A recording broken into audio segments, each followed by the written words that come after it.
Hey guys, this is Bruce.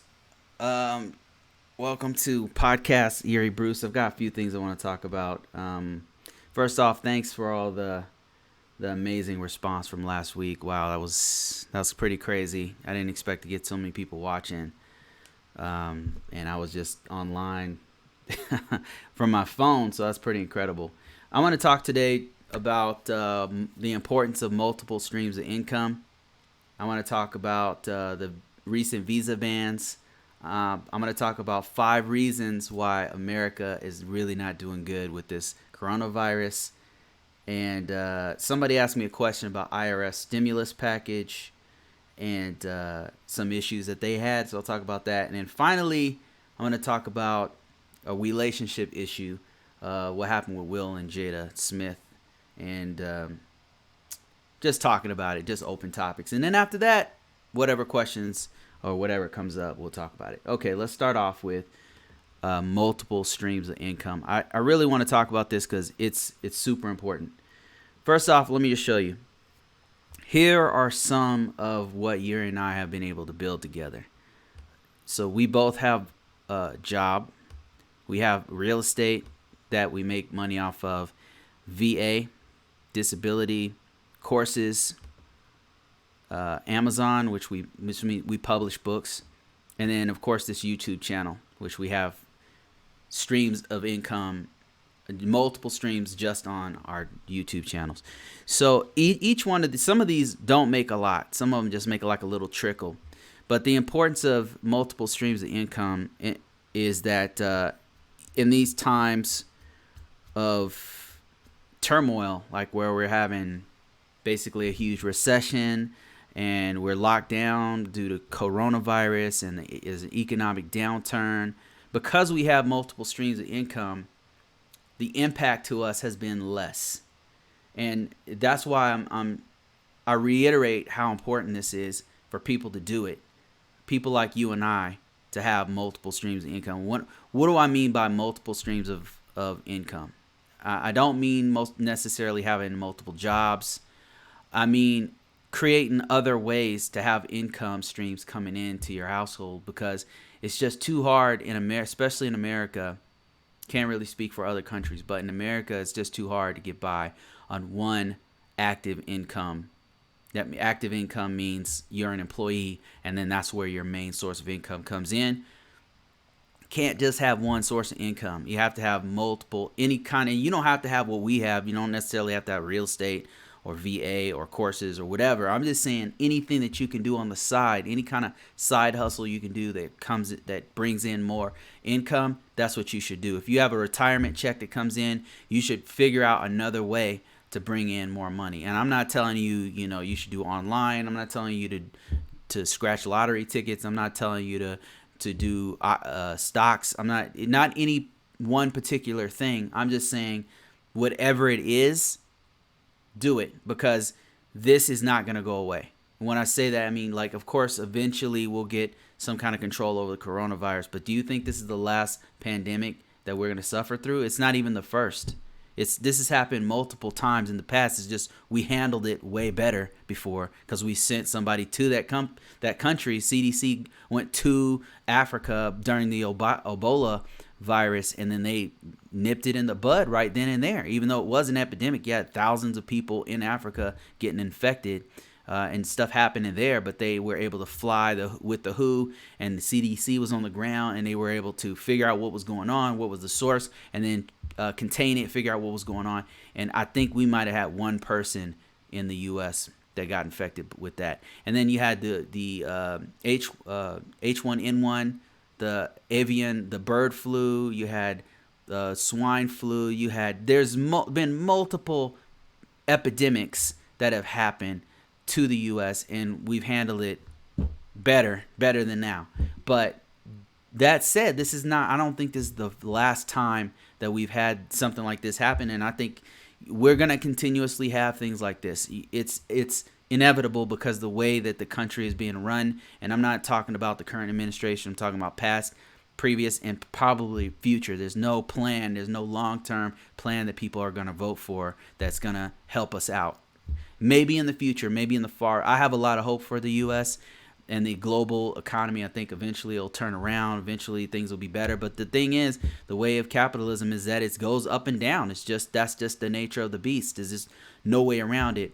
Have multiple streams of income that will help you through any kind of economic situation. The reason why I emphasize this to you guys in particular is because I think that you guys are in the same boat as me. You're older people who have who are trying to take care of multiple families, who are trying to get stability. And I'm telling you, the most stable that I've ever been in my life is right now because of multiple streams of income, and you should do it too any way that you can. Whether it's you and your wife having an active income, being an employee, and then both of you having a side hustle, whatever you got to do to get multiple streams of income, do it, because this is not going to go away. This turmoil, this stuff that's happening is not going to go away. Let me tell you some of the benefits of having multiple streams of income is that Yuri and I could go to another country and live very comfortably on just our other streams of income. We could right now move to the Philippines and just be living, because the cost of living is so much lower, we could actually live on just the streams of income we have right now. We have that option. We choose not to because we have a bigger plan in play, and we want to be able to live here comfortably with just our other streams of income, and maybe even quit our jobs. So that's our plan. Yours may be completely different. I just want to emphasize, don't go with one stream of income. Don't rely on the government to do anything for you, because the interest of the United States is kind of like a company. Their interest is in what they can do for themselves. And when I say them, I mean legislators. And I'm just telling you my perspective, okay? Like, I actually do have a very positive view of what's going to happen with the U.S. in the far future. But right now, like, we live in a very corrupt situation right now. It's just extremely corrupt. I don't know how you could derive any other conclusion than it's extremely corrupt. And it's pretty much owned by very wealthy people who influence the election, influence laws, legislative on a local and on a federal level. And I just don't see that turn around anytime soon. So to do for yourself, have multiple streams of income is the best solution for you. And that's all I'll say about that. And let me see. What else do I want to say here? Oh, I wanted to talk to you guys about these visa bans. Let me just give you an update. I'm just going to try to stick with facts as much as possible. You can come up with any kind of conclusion you want on what you think is happening. I'm not trying to dip into any conspiracy theories. I'm not, I'm kind of trying to stay away from whether it's good or bad and just tell you facts. Okay, so one thing that has recently happened, this is from whitehouse.gov. This is for immigration. This is from June 22nd. There's a proclamation to suspend entry for aliens who present a risk to the U.S. labor market following the COVID-19. So any kind of labor visas are being temporarily banned due to SARS-CoV-2, COVID-19 coronavirus. All right. And so this right here, let me see if there was a specific ban on certain ones, but H-1B comes to mind. I believe H-2B is another one, but there were some other ones. And let me just see if I can find the actual breakdown of this. I think this is it right here. Here's another article about it. This is kind of expounding and taking different things out of the actual law that came down.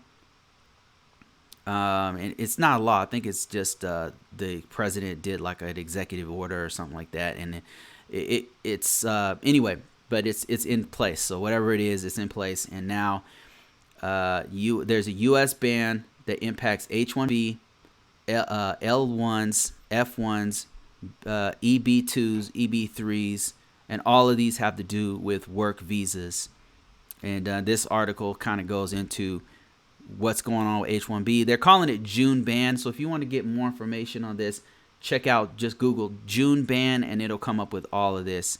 H1B, L1, and there's actually more. Here, let me show you the more that I'm talking about. All of these are affected by this ban. There are exceptions, and I'll see if I can find those exceptions. But H2B visas, J visas, L1 visas, H4 visas, L2 visas, J2 visas. So you can see that these are not, there's no K1 visas are affected. So I know that my audience is mostly concerned with CR1s, and fiance visas, and that's pretty much about it, and green cards. So that's pretty much about it. But none of those are affected, and it exclusively, I think, excludes some of those things. So exclusions on the visa ban. So it started in June, and it's going to end in December, end of this year. So it only goes. So if you're excited, if you're like, oh yeah, good, ban those workers from outside the country. It's temporary. So I don't know if it was done for the purpose of helping out the elections, which are in November 2020, but I'm sure there's a political reason for it, not to try to put some kind of spin on it. But I don't see. So their reasoning, if you go to whitehouse.gov, is the reasoning behind it. If you read through this, they're basically saying, look, we need to save American jobs, and so therefore we're going to eliminate this whole labor market that's coming from overseas. And you might be thinking to yourself, well, yeah, that makes sense. Only thing is, this is not going to help the labor market for these jobs. It's just not. But that's the idea behind it, is that it's gonna suddenly have a flood of Americans' first jobs, and they're gonna fill all these spots and stuff. But thing is, Americans are not interested in these jobs. And in a lot of cases, that's the reason why they have to seek outside help. It's not always about cheaper labor. It's sometimes about, we just don't have the people don't do math here. Like, people are not into science. People are not into engineering. It's just, I'm just telling you the truth. And I know, because I've been doing this for 20 years. So I am in STEM, and Americans are not interested in science for whatever reason, not like other countries are. And so that's why a lot of the innovations, I don't know if you've noticed, but a lot of innovations come from either immigrants, the children of immigrants. So they're the ones who are interested in actually doing STEM and doing research and doing that boring stuff that y'all don't want to do. So that's just my 2 cents, keeping it factual. But here's another one that was banned. If you type in StudentBan, here's another one. This is very recent. And let me just sum it up for you. What's happened is, the reasoning behind this one is, with COVID-19, some schools, Harvard, and some of the other ones are Stanford, some of the state colleges, whatever. They're saying, okay, how can we keep our students and faculty safe? So like, okay, we'll just go online. We'll just create an online curriculum, and for the first half of this semester or whatever plan they have, we'll just do it online. We'll keep our current student registration, and so that they can just smoothly transition into an online course, and you can keep all of your current curriculum, right? So that's what a lot of schools are doing, just for like not only protection of the students. Like, you might argue, well, young people aren't really affected by coronavirus. They're just passing it on. They're not dying from it, whatever. That's, first off, there are young people dying from it. Number one. Number two, we don't really know everything about it. That's another issue. But the thing is, faculty is who they're trying to protect, because the school has to think about, what about my professors? What about the staff that cleans the area? How many times a day do we have to clean the bathrooms in the classroom settings? Like, isn't it more money to actually continue to do that? So that's the things that they have to think about. Anyway, back on track here. So what the current administration did was, they said, okay, well, if you, Harvard, you guys go and do this online stuff, we want you to have in-person meetings. We want you to have in-person classes. So if you do an online class, let me tell you something. All of your foreign students, they either have to transfer to another school that is gonna do not gonna do online, or they need to leave the country. That's the student ban right there. So the ICE, which is under Department of Homeland Security, is implementing that. So if you're a foreign student with an F1 or M1 visa, number one, you either need to go back to your home country, or you need to re-register to another school that doesn't do online school. Why are they doing it? I don't know. I'm not sure why. To be perfectly honest with you, actually, students bring in a lot of money to the U.S. In the fees that they'll pay, to the tuition fees and the books and all that kind of stuff. And then a lot of them really contribute a lot to ongoing research and go on to become your Elon Musks and your, who's a foreigner, by the way. I really don't understand the rationale behind it, but I'm not going to go political here. I'm just trying to tell you facts that this is happening. And here's if you want, like, you don't want my word for it, or you think NBC is fake news or whatever, here it's coming directly from ice.gov, and it's talking about why everything I just said. Non-immigrant F1 and M1 students attending school operating entirely online may not take a full online course load in the United States. Boom. There you go. And if you want to read more about it, here it's all right here.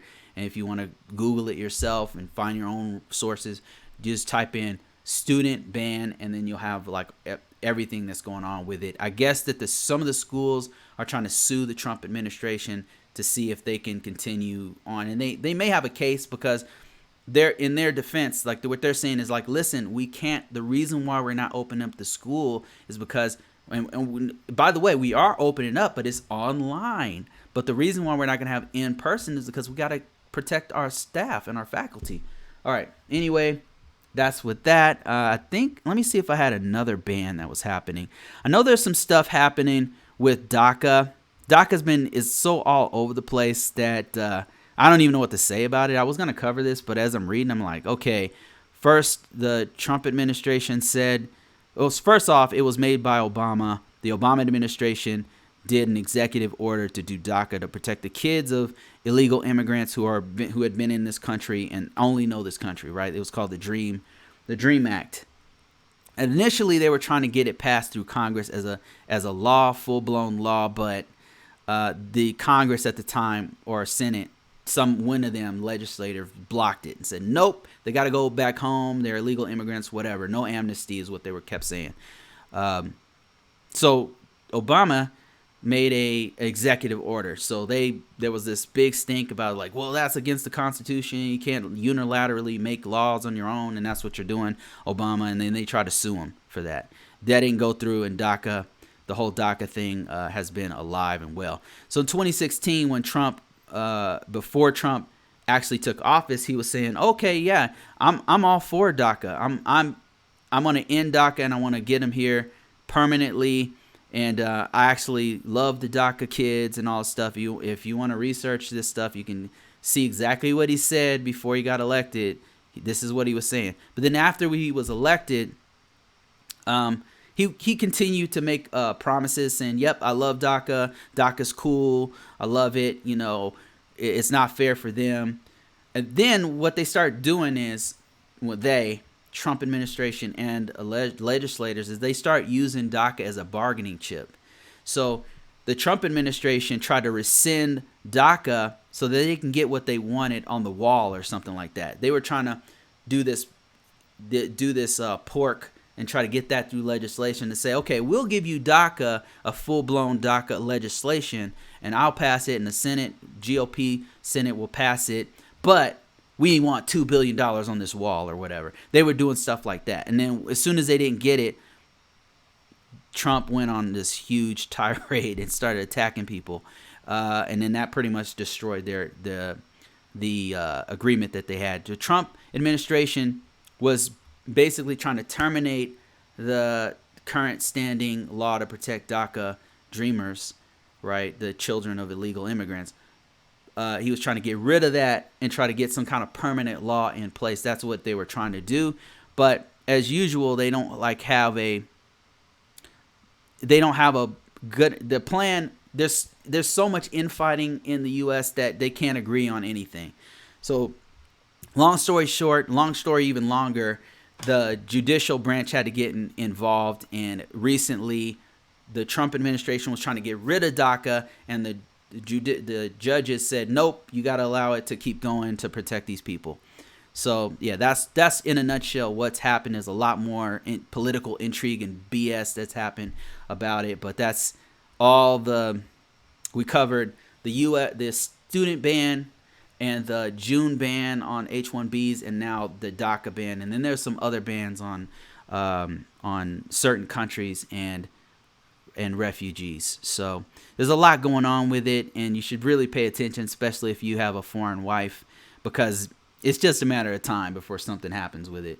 Mark my words. If it's just a matter of time. They've already taken a couple shots at it, to be honest with you. If you're paying attention, if not, then ignorance is bliss, I guess. All right, I want to talk about something pretty crazy. But hold on, before I do that, let me see if anybody is watching. I got 10 people on YouTube watching, and what's up, y'all? How you guys doing out there? Let me see if I can see who's here. Rabbit Man said, hello, friend. Good topic. Asking some questions here. I will answer those questions after I'm done with this. Dale Charity, how you doing? VSKR7, how you doing? He says, what's up, Bruce? Lee Smith, how you doing? And Big Rob, how you guys doing? Okay. So what I want to talk about is why. 5 reasons. I want to give you 5 reasons why America is doing so bad with coronavirus. All right. This is just my personal opinion. Feel free to add more reasons why America's. If you didn't know, let's just look at this live. Let's not even BS with this. Let's look at numbers and facts. Coronavirus. Okay, this is a pretty good site. Do you want to know like numbers of what's going on? Let's just try to stick with facts as much as possible here.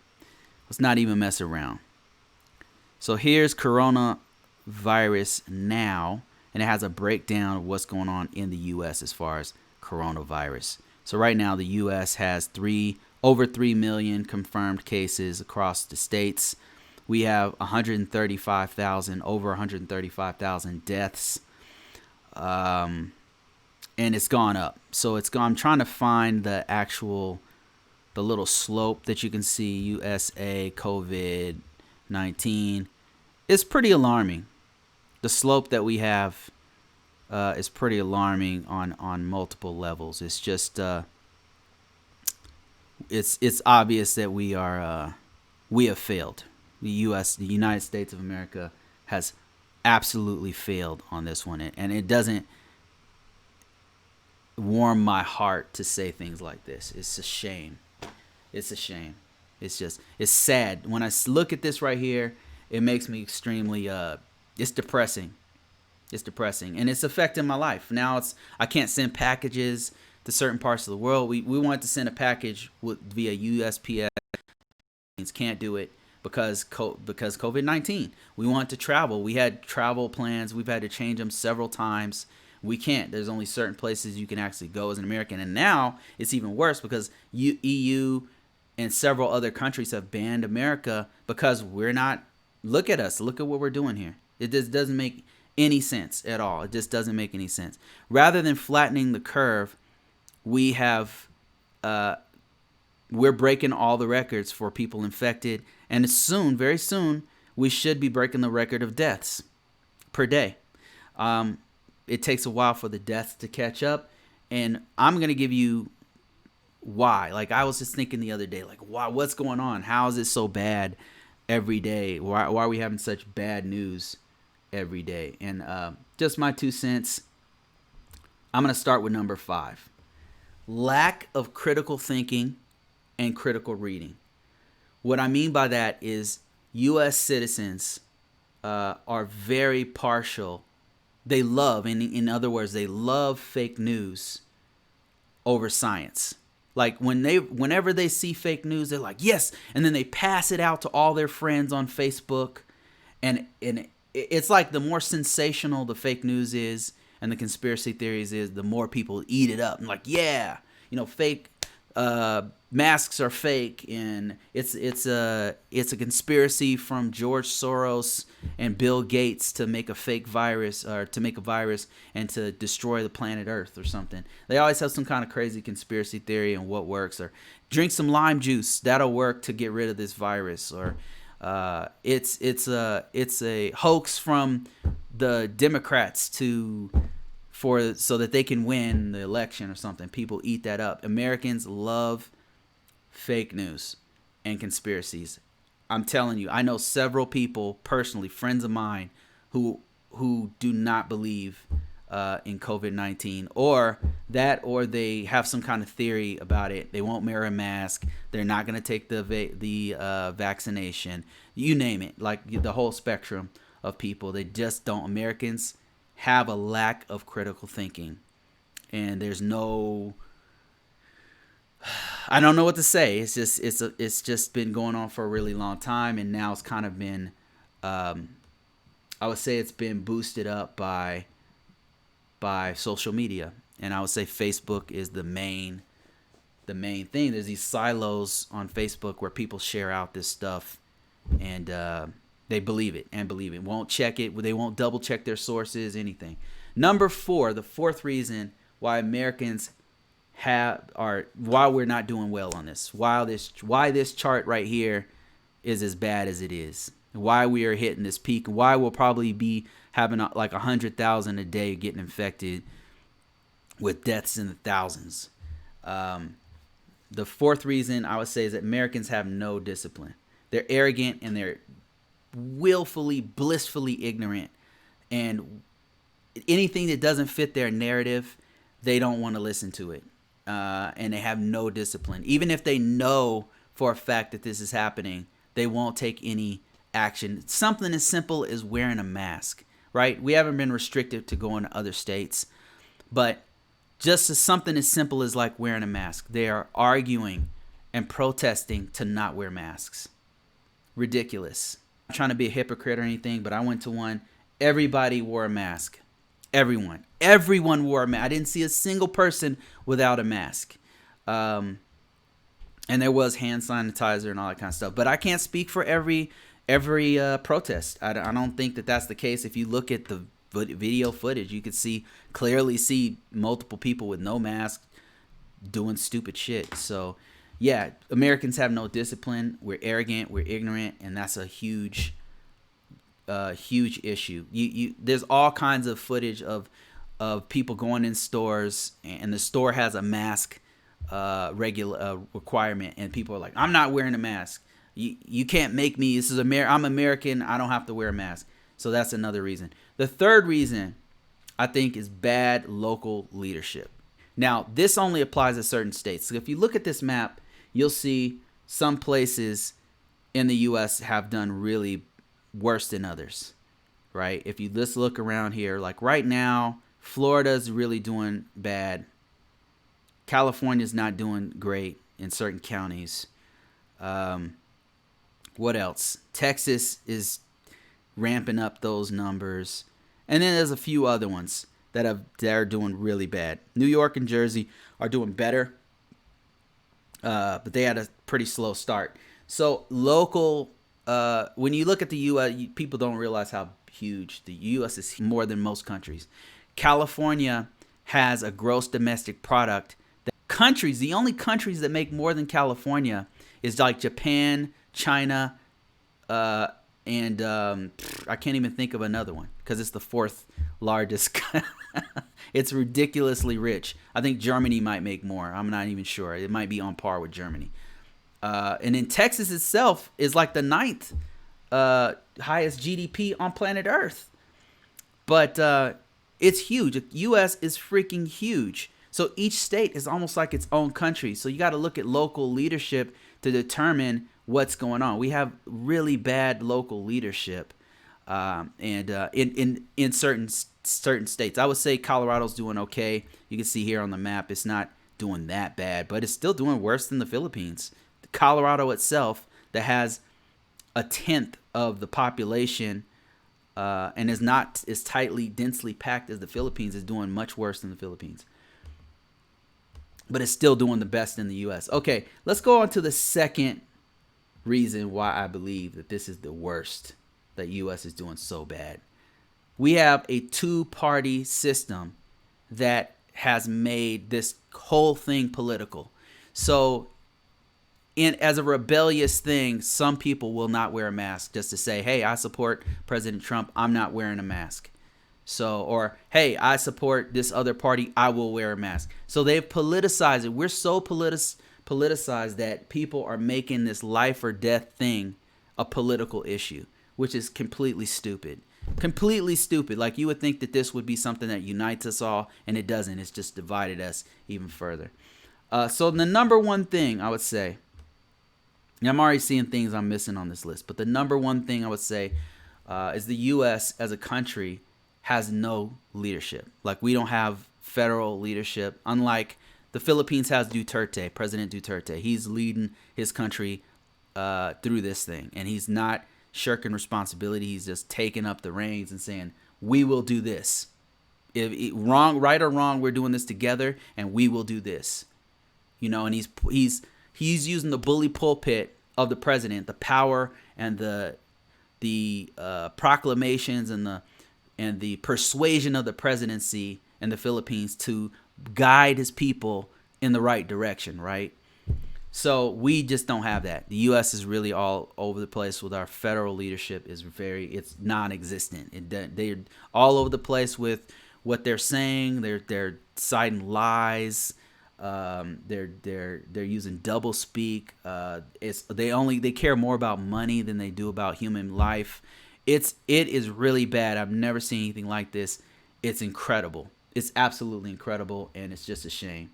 So those are my 5 reasons why I think is what's going on. But I think one thing I left off this list is that our medical, the U.S.'s medical healthcare system is not built for this. It's the medical system here is based completely off of money and not people.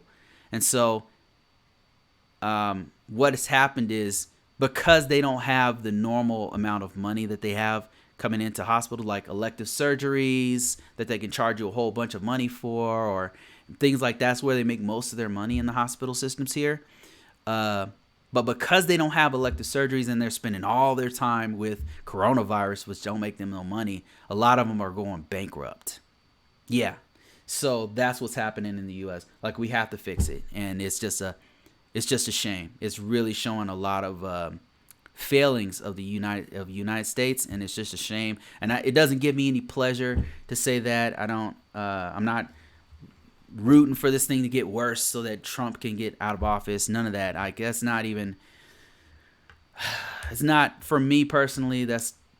People are dying. You know, I can't travel to certain countries. My wife can't travel. We can't send packages. It's affecting my life. And it's gotten to the point where I don't even care who's in office. I just want this shit to work. So that's what's going on. If you're in the Philippines and you're wondering, wow, why is the U.S. not handling this well? You would think that, I thought they were like the world leaders. Wrong. We have some serious problems, and now all of it's being exposed, and all of the covering is being ripped off, and we're just seeing all the problems with the United States. Our healthcare is one of the worst in the world. It's definitely the worst among developed countries. The worst. The whole system, how it's set up. We have great technology. They have great pills and everything, but it's just bad. Really, really bad. We have really poor leadership. Really poor leadership. Not only that, but there's the level of corruption that's endemic. It's been built into our system that needs to be fixed. Our legal system is completely dominated, and our legislative money is dominated by money. Our healthcare system is dominated by money. They don't care about people. They only care about the bottom line and making more money. It's sad. And not only that, but there is definitely racism in the U.S., and that's not even the worst of our problems, to be honest with you. All right. That's it. I hate to say it. It sucks to talk about it. It really does. It's depressing. And I know people are going to be mad because I said all this stuff. But you know what? Be mad. It's not going to help any of us. Your anger doesn't help me get money for my family. It doesn't help me to fly to the Philippines. It doesn't help. It doesn't help you. It doesn't help me. So be mad. I don't give a damn. Okay, somebody had a question for me about the IRS stimulus package and what their question was, and I'm gonna I'm not going to say their name or anything, but I just wanted to address this just in case somebody else has this problem. So this is a person who looks like they got a divorce in 2019 or 2019, yeah. And so when they filed jointly with their ex-spouse, actually, let me put this thing up here real quick. When they filed jointly with their ex-spouse, when COVID-19 hit and they started issuing stimulus checks, the money went to the spouse, and the spouse was able to use that money to, well, actually, he didn't use the money. I think that the government took the money and gave it to for his alimony or something. The money gone, in other words. But the question is this. If your ex-spouse didn't file taxes in 2019 and the IRS uses 2018 jointly for stimulus checks, she's saying her spouse got $2,400 and all that went to his child support. That's what happened. And then she says, like, can I call the IRS and file single so that I'm not associated with this guy no more, who they're divorced? And if there's a second stimulus check, how can I get that? How can I get that money? Right? How can I make it so that we're not? And she says it's not really about money, but doesn't want to be associated with this dude and his situation. So, and I really don't blame her. So what I suggested, and I don't know the answer to this, I'm not in the know on this, but I do know that there's a site here that you're looking at. This site here that you're looking at is where you can update your status. You can go to irs.gov, and then go to coronavirus. If you search irs.gov space coronavirus, you will find this site that I'm looking at right here. And you should go here, update it, say, look, here, I want to get my payment, and then tell them your situation. I think that there's a way to, let's just click this and see what happens. U.S. for government use only. Yeah. So you would put your social security number, your birthday, your street address, and then this should go off of your current information, not information from 2 years ago. So that's what I would do. And I think that there's some other stuff on this actual site that you can use, other tools. That's what I would do if I was in that situation where I've gotten a divorce and I'm waiting for the second stimulus check and things like that. And speaking of the second stimulus check, there is a chance that it'll come through. They already have a Heroes Act that's already been written. It's already written, but now the Senate has to approve it. And I think because it's not really paying all the billionaires, because if you think about it, $2 trillion, where the hell is it? And they gave, of the $2 trillion, some Americans got an average of about $1,200 per person. And doing the math, that doesn't add up to $2 billion, $2 trillion. So I don't do a good portion, like 60% of the money actually went to very wealthy people. And if you, including the Church of Scientology, by the way, and Kanye West and many other billionaires, multimillionaires, they got a large amount of the money. So now the second one, the Heroes Act, is supposed to go to mostly first responders and the people, supposedly, but we'll see. So that's how you do that. I would highly encourage you to go to this site and update your status on here. And I think there's some other stuff that you can check out on this actual page. Let me see. What else was I going to talk about before I go open? I don't even know if I want to talk about this. Okay, so before I do, let me talk to some other people here. Let me see. All right. Daryl Charity says, it's simple, Bruce. The clown show that is in the White House and the ignorant people who think that the virus is a hoax, but 135,000 plus people who are dead is no hoax. Big time failure, USA. And, Bruce, I also think that the reason for the failure is that people follow blind, weak leaders. I would say that was one of the reasons, unfortunately. Lee Smith says, yes, it's absolutely ridiculous. The politicization of this pandemic. So stupid, unbelievably dumb. I don't even know what to say. And at this point, I'm like, if this population is this stupid, I gotta find some alternatives. I gotta find. Man, New Zealand handled it really good. Canada's doing okay. Like, why can't we get our shit together? I mean, I'm shocked. I'm like, wow, we're this dumb, we're this arrogant, we're this ignorant. I mean, I knew. You didn't have to tell me all this stuff, but man, I didn't know it was this bad. Daryl Charity says, blind stupid leaders, and we follow them like idiots. All I could say is 2 years, and I'm leaving in the Philippines, and I'm living in the Philippines.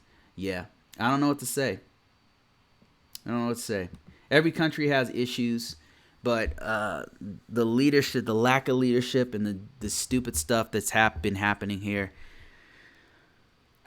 that for the most part, I think that could have a pretty easy solution, and I'm not seeing it. So I don't know what to say. It's, as somebody who's constantly promoted the U.S., I'm looking back at all my past statements, and I'm like, wow, I'm speechless.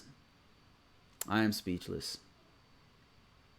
Don't know. It's affecting our life. Luckily, Yuri and I have been really working our butts off to make all this extra income, but I'm just looking at all other people who have to suffer and the deaths and everything, and all I can do is shake my head. No, I don't know, guys. Don't know. Let me see if there's any other stuff going on here. I wanted to talk about, I don't know. Will and Jada Smith. I don't know if you guys have heard about this, but I thought this would be, a lot of people respond very positively to the relationship stuff that I talk about. And so this Will and Jada Smith, if you didn't know, Will and Jada Smith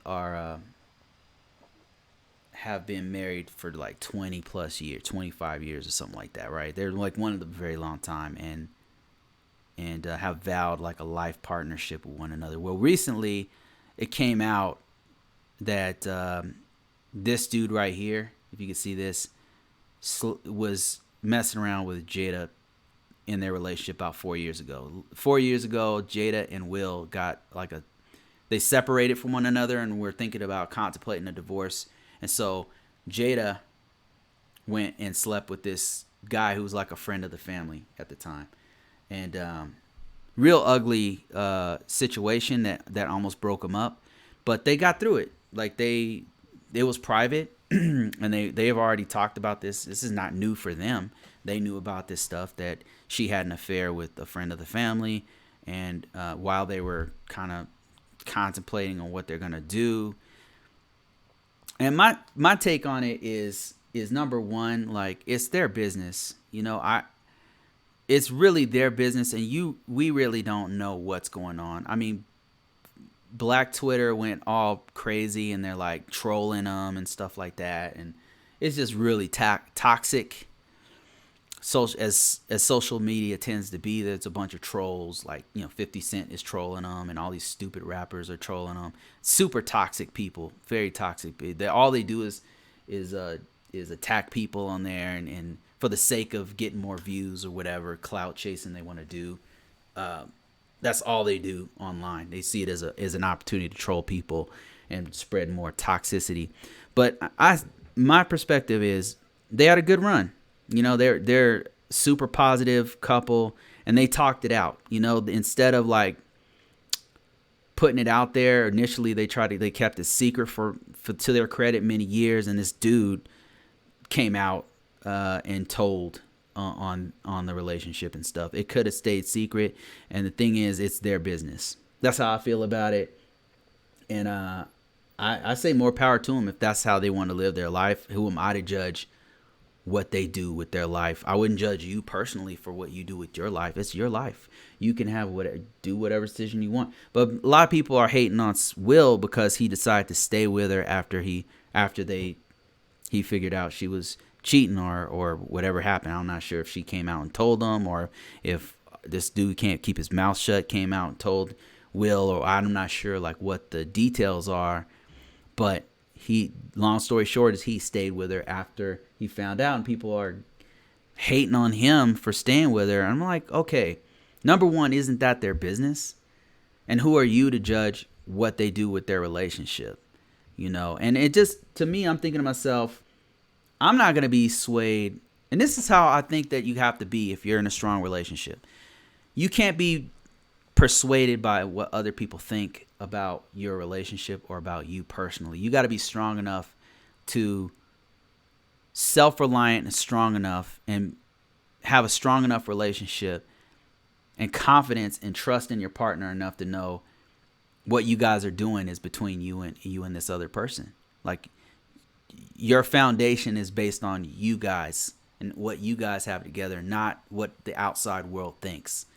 And that's how it has to be. And you can find this kind of relationship. I think that their relationship is incredible, and I'm actually inspired by it. I'm inspired by their will to suffer through all of this and some other controversial stuff that's happened over the years with them. They have managed to stay together by just pure force of will, and at this point, it's been a success. And I can't say the same for most relationships. I can't say it, especially for celebrities. Particularly for black celebrities, they don't tend to stay together very long. There's a few exceptions. People like Denzel Washington. He's been with his wife for many years, and many other things. But it's their business. That's what I would say. It's their business, and people trolling them is just a super toxic environment to be in on Twitter, and I guess it's one of the prices of fame. Let he who was without sin cast the first stone. Exactly. Who are we to judge their relationship? And that's the thing. Like, that's in my relationship. I don't, there's been a couple times when people have interjected themselves into me and Yuri's relationship. But our foundation is based on us and what we want to do. And no one else has a say-so in our relationship.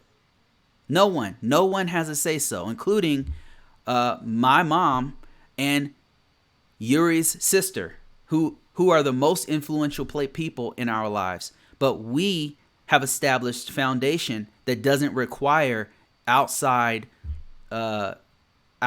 people to approve of what we're doing. You know what I mean? And because of that, we are a cohesive unit and a family, and we support. That strength has allowed us to support other people outside of our family.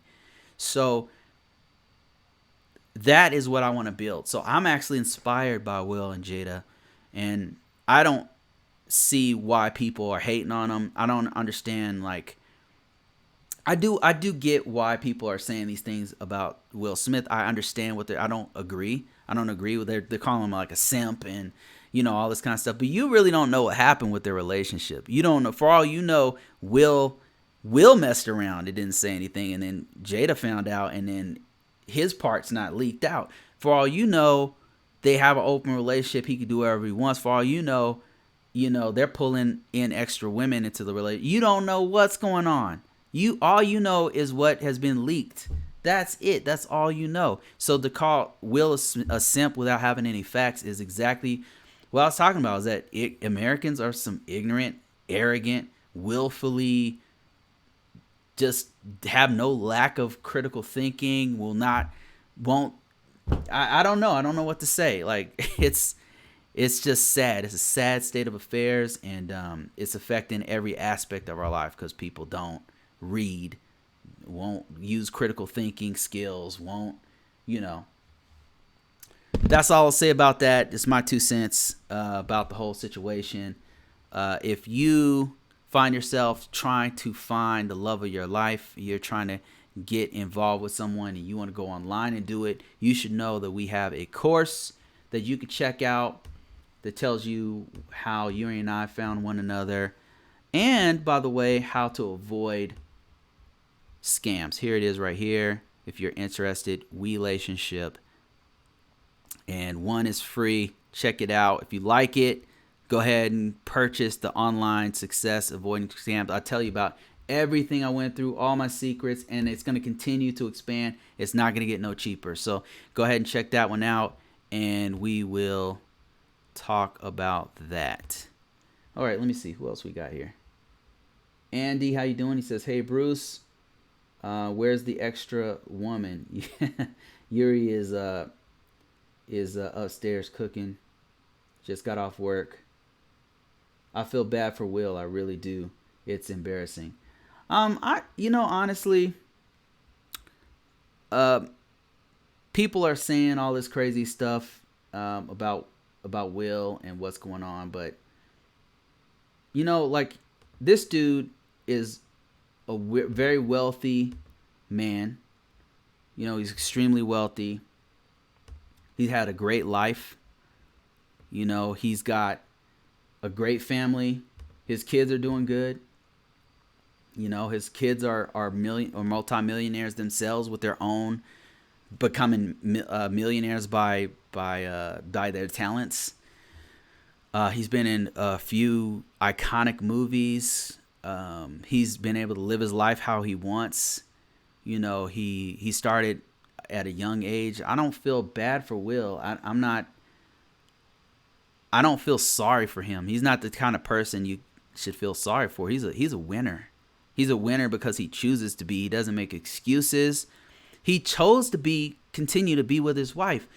It just leaked, and they kept it personal. It just leaked to everyone because this dude couldn't keep his mouth shut, and it's sad. This dude, if anything, I feel sorry for this dude who feels the need to say all this stuff. He's a sad human being.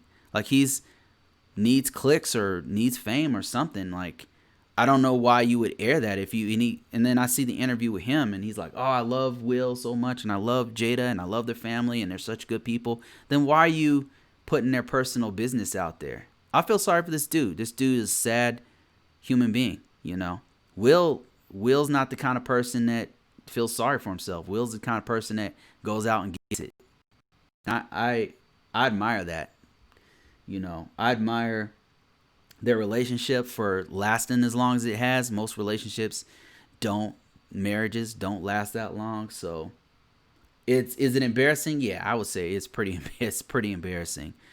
People are taking it a certain kind of way, and thinking he's like some kind of a simp or something, or why is he staying with her, and like attacking her, saying, oh, she's in these entanglements. And one thing I will say is that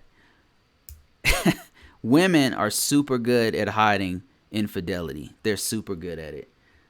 Guys, not so much. I don't know if you guys have noticed, but men can't keep their shit to themselves. But women are they're so smooth with it.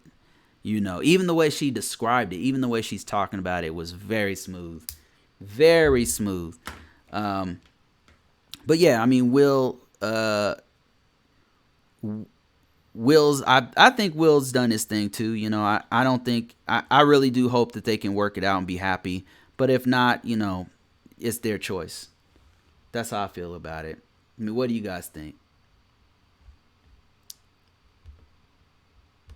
All right, let me, before I let you guys go, let me see something here. I wanted to see if there's any questions I can answer. What I'm going to do is go into my comments. Sometimes I get some pretty good comments. So let me see if there's any here. Let me see here. All right, now I apologize in advance if you guys see anything super offensive as I'm going through these things. There's some trolls that feel the need to say really racial type stuff sometimes, time to time. But you know, just very disturbed kind of people. Hey, check out this racist picture of Congressman John Cato. The media cover up. I don't want to get involved with that. I don't know what's going on with that, so I'm gonna skip it. Somebody said a video about Filipina and money. It said, from one black man to another, why do you feel you need to explain yourself to people that have no idea about your life? They don't know you and they don't know her. This has been the thought of stupid people for ages and will not change. No matter what you say, so ignorant and no matter what you say, okay. Can you date anyone without money? What a dumbass question. What kind of date are you going to go on? All guys pay for dinner. All guys pay for it. Dinner, lunch, movies. Where in the world can you meet a woman? Okay, yeah. This dude has I really like this dude's comment. You know, I really like it. I don't know what this said. I don't have to add anything to that one. That's a good one. Let me see. Travel to the Philippines. Somebody said, my goodness. I don't know what he's talking about. Derek F says, sent and shared. Okay. Thank you for that. He's sharing out this video that we did about this couple that needs help on the GoFundMe. If you didn't know, there's a way that you can. Let me just see if I can bring it up real quick. Yeah, this was a video that we did about gentleman and his wife, their baby, Filipina and a black dude. Their baby has some defects, and so we just put a video out explaining like how you can actually donate to them. And so this is that video right here. There's their GoFundMe right there. So yeah, if you want to help, then yeah, they need help. So every little bit helps, and it's very much appreciated. All right, going back to my comments.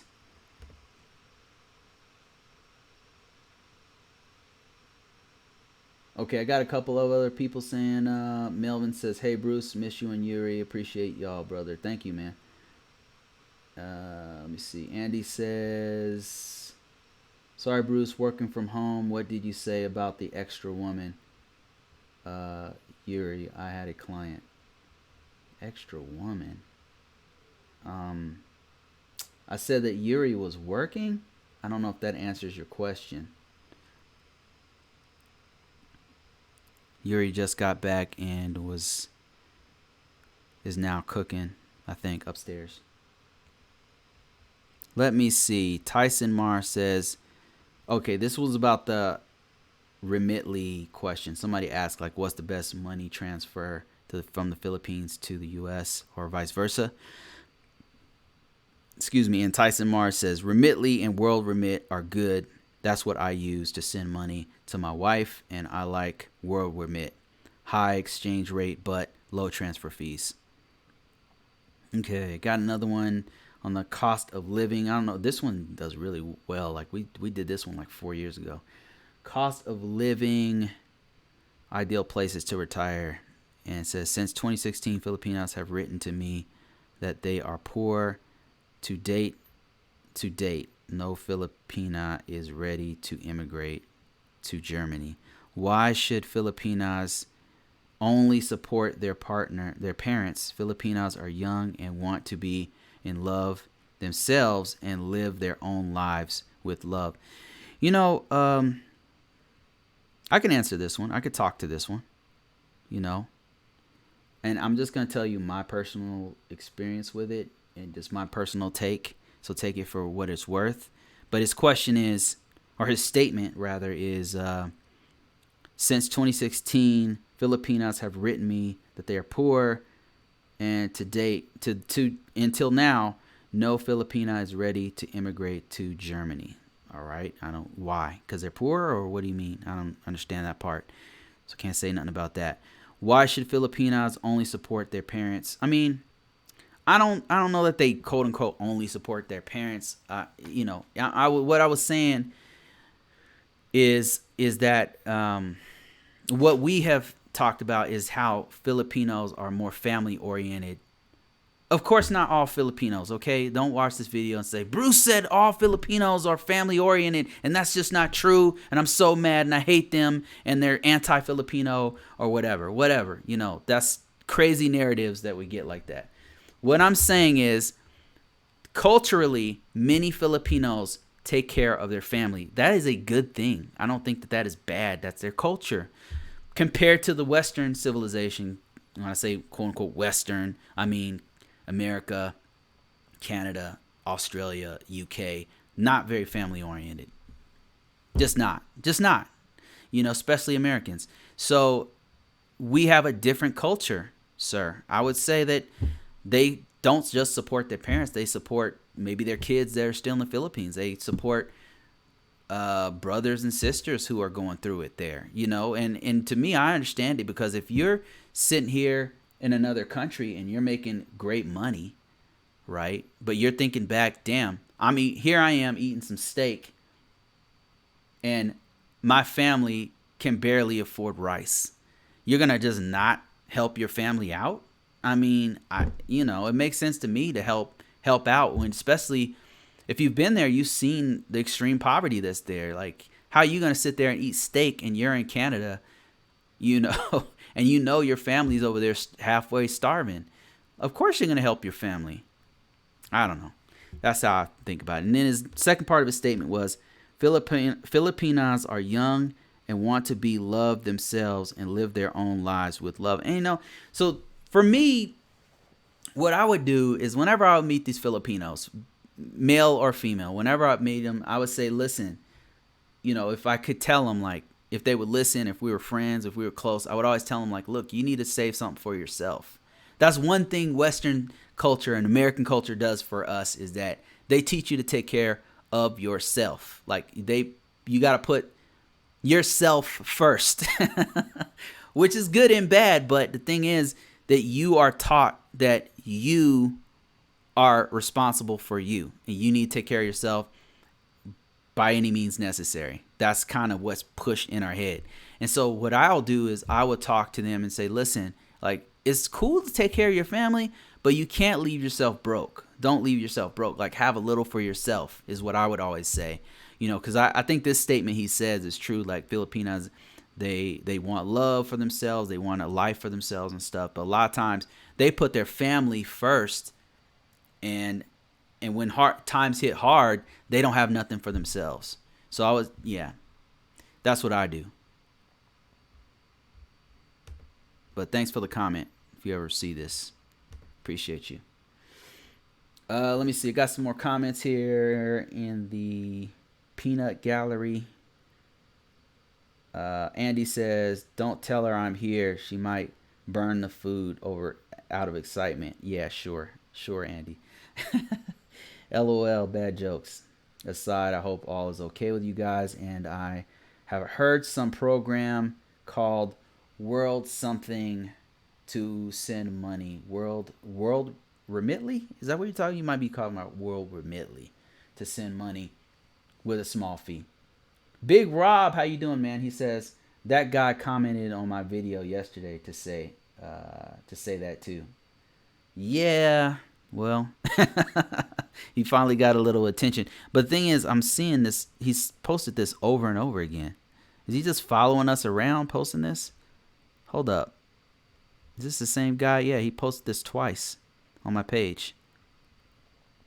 I don't know. Two Guns, how you doing? He says, oh, hey. What's good? Happy Sunday. Happy Sunday to you, sir. Finally caught me on the live, huh? Okay, let me read a few more of these comments, and I apologize in advance for the extreme trolly stuff that you might see here while I'm scrolling through. It's just troll opinions in some cases, but most of it's positive. Jay Brown says foreign women take a lot of crap by dating black men, even if he is an American with money. A scammer isn't going to get too deep. So it is, if it is marriage level believe she is down for her man. Okay, his question is, or statement is kind of, I don't understand what's going on. Let me see if I can reread it. Foreign women take a lot of crap for dating black men. Oh, okay, I see what you're saying. Yeah, people talk shit about him and like, oh, why are you with him? You know, he's this and he's that, and all these stupid stereotypes about us. That's what he means, I think. Even if it's an American with money, yeah, right? It's ridiculous, fucking ridiculous. Excuse my language. It makes me mad. A scammer isn't going to get so deep. Yeah, I agree with you, man. Good point. Here's this dude saying the same thing. Trying to get some kind of a point across, I guess. Mr. Ma says, Filipinos are truly in a league of their own, over and above anyone on this planet and the planets out there when it comes to love and marriage commitment exclusively. Positive message. Appreciate you. You know, I really think it depends not on quote unquote a race or a nationality. I think it depends on the people. But there are a lot of really good Filipinos who are great in relationships, and I think it has to do with their culture. Their culture is beautiful and it's very giving and loving, and I really appreciate that. Of course, this doesn't apply to all Filipinos. Some are assholes, but many are really great partners. Hanali says, has the U.S. CIS changed the cost, the COS, what's COS? Cost of living, cost of change COS on their website? It states that they are in Dallas. What? Okay, I don't really understand this. I don't understand the statement. Let me see. What is this one saying? Best way for a American or German man, you take a Filipina and bring it from the Philippines, which this must not be his first language. He's a German dude, so which he never wants to go back to. Wait, what? Okay, I don't understand the statement, so I'm gonna skip that. Hi, Yuri and Bruce. How are you doing? Well, I'm getting a lot of Filipinas following us lately. Hello. I'll just say hello.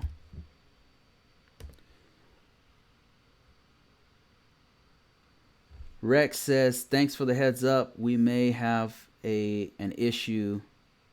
Their ads, as I don't eat swine. We may have an issue because you don't eat pig, you don't eat pork, and they eat a lot of pork there. Is that what you mean? But there's a lot of other dishes there, man. I wouldn't worry about it. There's a lot of other food. You don't have to eat pork there. And I don't know if you knew this, but there's actually a lot of Filipinos who also don't eat pork. A lot of Muslim Filipinos in the Philippines, mainly in southern part in Mindanao. Let me see. Craig K says, I am looking at all the guys who send money to the Philippines. Why send cash? Keep your cash. It depends on the situation. What if your wife is there? What if your kids are there? What if your family's there still? You know, I mean, there's just a lot of different situations. Somebody, Rob to Deval says, and he's responding to the reverse image search profile and identity scam course that I have for free. If you didn't know, it's a free course to actually, let me just show you that real quick. Here's the free course. If you're interested, here it is. Tells you how to do reverse image searches, how to look at a profile and to tell almost immediately whether or not it's a scam. And check that out. But he says, thanks, bruh. I got my girl and am married and am getting married in Davao at the end of the year. Peace. Congrats, man. Congrats. Wow, this one got a lot of comments. Background check should be run on anyone you meet online or any. Okay, so they're promoting some kind of a site. Wow, very good information, bro. No problemo. Wow, it's mostly positive this time. That's awesome. I appreciate that. Let me see. So I got 13 people watching me. Thank you guys for attending this. I really appreciate it. Anybody have any questions about anything? I know from time to time I'll get questions about visa stuff. You know, I answer when I can if I actually know the answers to it. I get relationship questions, and that's mainly what people hit me up about. But if you take nothing else from this, if you missed the first half of this, I want to reiterate the importance of having multiple streams of income, and because it's really saved us on multiple occasions. So if you guys, man, really, it's so important to have more than one stream of income. Rex says, Bruce, you pick up any Tagalog? Very little. Very, very little. Not enough to like have a conversation or anything like that.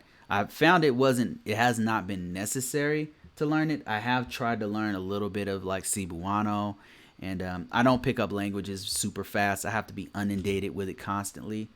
But I really want to learn Spanish, and that's one that I'm really trying to learn. Is Spanish, and then maybe some more Cebuano, so I can know what Yuri is saying behind my back when she's talking to her sister. But that's about it. But yeah, very little. Literally like a few words, and that's it. And the thing is, I have not had to learn it. It's not super necessary, but really cool to know a language. I would encourage anybody who's thinking about it or on the fence about it, you should definitely learn it, especially if you're married to a Filipino. I mean, they know our language, why wouldn't we know theirs? Why Spanish? Spanish is something I've always wanted to learn. I already know a lot of words in Spanish.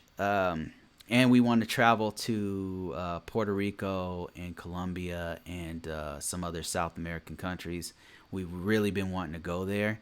And for some of the countries, they really don't speak English. So, you know, I just want to know enough to get around and stuff. Two Guns says, okay, Bruce, got a question. My lady wants to get married in the Philippines. I understand that, but I don't see Americans being able to go to the Philippines for the foreseeable future. Two Guns, I would say you're absolutely right. Not anytime soon, especially with the way things are going right now. We're not going to be able to go to the Philippines. It's just, you know, I figured by this time we'd be out of it, but man, was I wrong. So yeah, I mean, this is what's going on right now. Right now, this is as of yesterday. We had over 60,000 cases, and the deaths are going up too. So yeah, I don't see us being able to go to the Philippines for a while. So you won't be able to go to the wedding. It's really sad. It's a sad situation. Maybe wait till next year. Hopefully, our current response, the government response, is just ignore it, pretend it's not happening, and force kids to go back to school. And I don't know if there's a plan at all. It doesn't seem like there's a plan. I mean, good news is I heard that there was a vaccine in Israel. There's a couple of vaccines being worked, some in EU and some in Israel. One very promising one in Israel, a vaccine, and then a couple here. So hopefully by the end of the year, they have some kind of a vaccine that I'm sure Americans will be like, oh, I'm not going to take that vaccine. Conspiracy theory. I don't believe in science except when I can use my phone for science. You know, I'm sure people won't take it. So who knows, man? I mean, who knows? I don't know, like, if we're gonna be out of this by the end of the way things are going. We might just be like this until December, or worse. Because the thing is, by the time fall hits and it starts to getting colder, we're going to get hit with a second wave because people's immune system is more compromised when it's cold. So, which means more people are going to be susceptible to getting the coronavirus. It's just, this isn't even the second wave. We're in the first wave. The second wave comes later. I mean, look at this. Vaccine equals death. There you go. This is what people believe here in the U.S. And this is part of the reason why we're screwed. U.S. is screwed. Part of the reason why we're screwed. People, it's their right not to wear a mask. They don't believe in vaccines. I believe in some science, but not vaccines. One of my good friends, like, I'm not taking that damn vaccine. Like, it's like, wow, we're screwed, man. We don't have leadership. It's just bad. It's really bad. It's us that's done it. A lot of people want to. Trump is partly to blame. Our leadership is, they take a full dose of that responsibility. Like, if you're responsible for all the success, you're also responsible for some of the failures. That's what a leader does. They take responsibility for that. So I'm not saying that he's completely out of the ball game, but as far as blame, but I would put it squarely on our shoulders because we as American citizens could take action on our own if we wanted to. So, yeah. Rex says, don't do it. Don't take that vaccine. Vaccine equals death. There you go.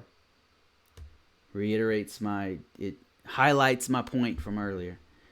2 guns. And Rex, no offense, man. You can believe whatever you want. That's the American way, right? Believe whatever facts you want to believe. 2 Guns says, Bisaya is Cebuano. Yep, absolutely.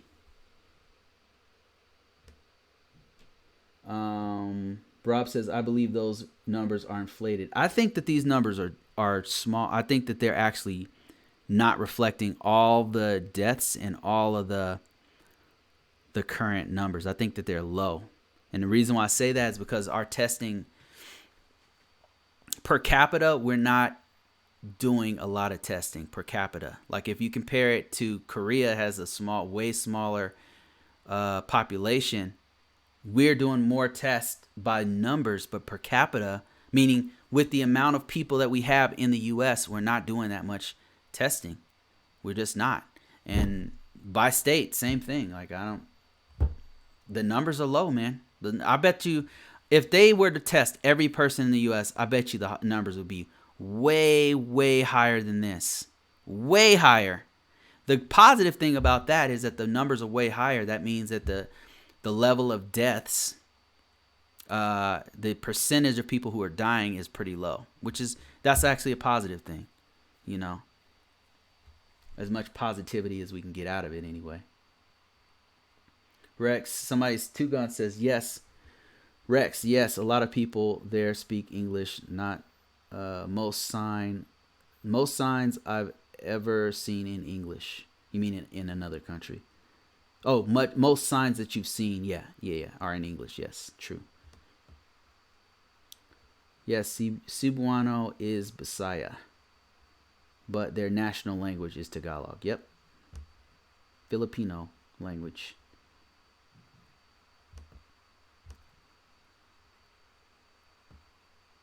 Yep. Yeah, this has been really bad. Like I said, this is definitely affecting our life. Summer's pretty much destroyed, limited on where we can go. We had this trip planned like last year that we were supposed to do. Can't do it. Had to cancel that. Then when we thought the numbers were going to go down, we rescheduled. We redid our vacation, and then turns out the numbers start going up again. So that was out.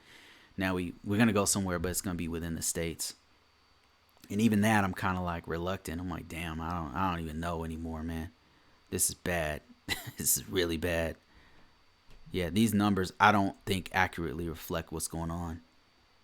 And unfortunately, since a lot of Americans don't believe in it, I don't know if some don't believe in it. It's a combination. Some don't believe in it. Some have some kind of conspiracy theory about it. Some maybe they believe in it, but they're like, whatever, But the one thing that is lacking, I think, is the ability to have a plan and take action. A long-term plan to take long-term action is something the U.S. doesn't do. It just doesn't do, and American citizens definitely don't do either. About really anything.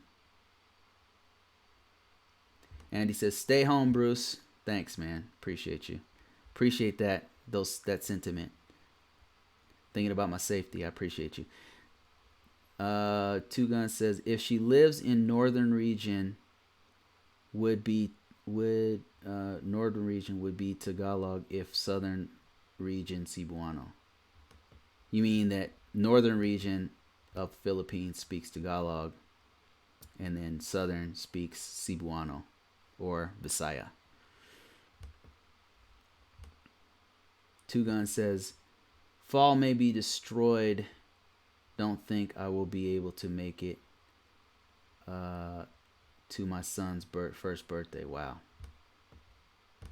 Rex says, I think that it's good. It is good to question things, as opposed to just believing what the media and the government tells you. All right, so okay, think about that, Rex. Okay, here's what I'll say about that.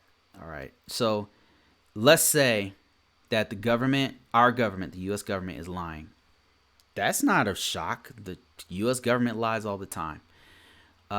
Let's say that the CDC is also lying to cover some things up. Okay, all right, sure. All right, the WHO, the World Health Organization, you're saying that they're also colluding and lying too. All right, okay. What about other governments, other countries? Are they on board with this lie and this? So what I'm saying is, if you have multiple sources that have completely different, disparate intentions, right?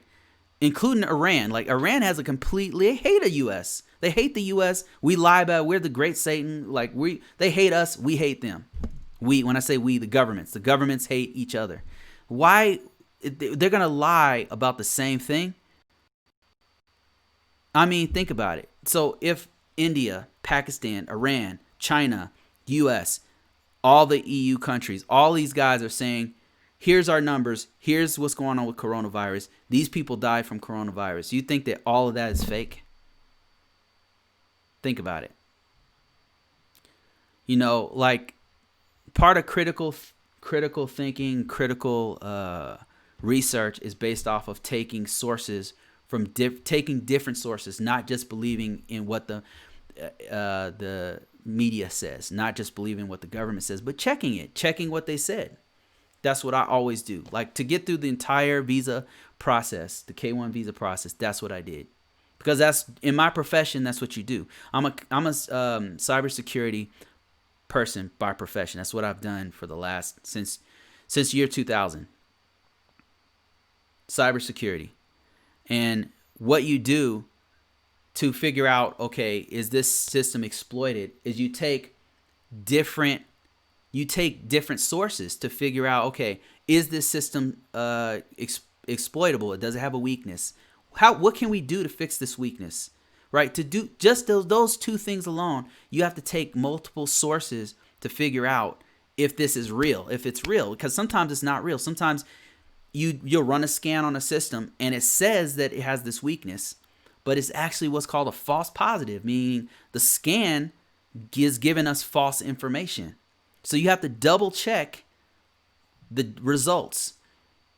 And so in engineering and science and math and all that stuff, you engineer and you get results, and you got to peer review it. You got to take take different sources. You got to see it from different angles and stuff. So what I'm saying, like, is these facts, this coronavirus, the reason why I know it's real is because it's not just one government saying it. It's not just one.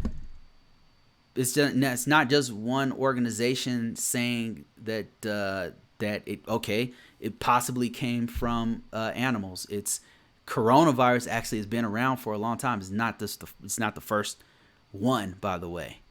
So taking all of these different sources and figuring out what the truth is, I mean, it's pretty obvious that something is going on here. And you say, no, it's not fake. However, I believe that there is a bigger reason for all of this, and the numbers are definitely inflated. So, okay, I would say that the reverse is true. I would say that Big Rob said the same thing. These numbers are inflated and it's not real. Or he didn't say it's not real, but he said the numbers are inflated. No, I would say these numbers are not accurate because they're not. They should be way higher than this. And because the reason why it should be way higher than this, because look at the actual testing we're doing. I could tell you this, like locally, there's not a lot of tests that are here. There's not a lot of tests. It's just not. So they can only do the testing that they can do because the amount of testing is limited. If they did more testing, I guarantee, if in fact, people who are asymptomatic, which means they're not showing symptoms, but they have it, and then they spread it to other people, they're not even testing those guys in the U.S. They did in Korea. That's why they were able to do tracing, contact tracing, and figure out, okay, it came from this church over here, this church. Then they go to the church and find out that these guys are still having sermons and stuff. They're not wearing masks. There's no social distancing. That's how they found out in Korea, like why they had a reinfection. Like Korea got their numbers down. Then there was like this huge reinfection. And what they did was contact tracing. They start testing everybody, including people who are asymptomatic. And they were able to trace it back to a church that was doing, the church like apologized. They were like, oh my God, we're sorry. You just don't see that here. You don't see that in the U.S. You see people denying that it's true. You see people, I have a right not to wear a mask. It's my right as an American citizen. I don't want to wear a mask. I'm not wearing a mask. You know, it's like, what is happening? Rex says, he says the numbers are inflated and definite fear mongering from the media to keep us in line. I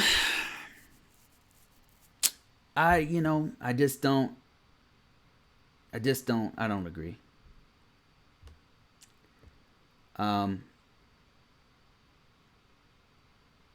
Because if they want to fearmonger, I feel like they kind of fearmonger with Trump.